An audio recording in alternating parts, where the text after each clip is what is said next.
Anyway, let's come back now and look at our RPG game sheet. And no information changes up at the top. But what we do see here is we do have a deals come through. Here's the deal ID number, so we always can see the ID number. So if you need to give that number again to your group, to your counterpart, you can go ahead and do that. I made a deal with group number 2. What was the price? $1,400, remember? What was the quantity? The quantity is 500. And we just saw some pop-up notes there. You can see some notes here. Under resistance, you cannot sell for a price under your resistance. I think the system may warn you. I'd have to check if the system actually stops you. I have to check about that. Yeah, this thing is so complicated, sometimes I forget how I arranged it. But anyway, we'll give it a try in a second. So this is our weighted average price because we have 500 units at a price of $1,400. So then we go ahead and times that out for 700 here, 700,000 I mean, 700,000. And of course in the end, what we do is we divide the total by the number of units and we get the 1,400. We only have one deal so far, so the price was 1,400, so the weighted average is 1,400, of course. So that just gives us a quick summary.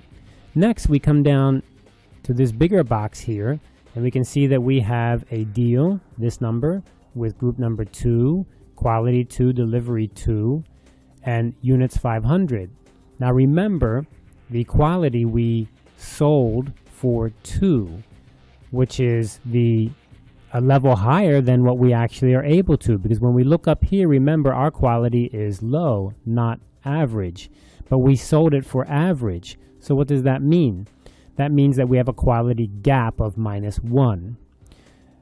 What does that mean? Well, if you have a gap here, you need to somehow make up for that gap. And how do you make up for that gap? You're going to have to use a flex point. Now, the problem here is when we began this game, we only had one flex point. That's not much flexibility in the system for us. However, in this case, we only need one, so we go ahead and we use one. On the delivery, remember, our advantage is we have the ability to deliver fast, but we made a deal to make a delivery at average speed, so that means that we make a flex point because there's a gap. When there's a gap, it'll be a negative gap or a positive gap, and a positive gap you make, you add, you get flex points, and for a negative gap you lose, you spend, you go down that many points. So what's interesting here is our total flex point gain or loss is 0 because of course 1 plus -1 is 0, and that means we still have one flex point left. And how many have we totally spent? We have spent 0 so far because we made one and we spent one, so the total is 0. Okay, so far so good.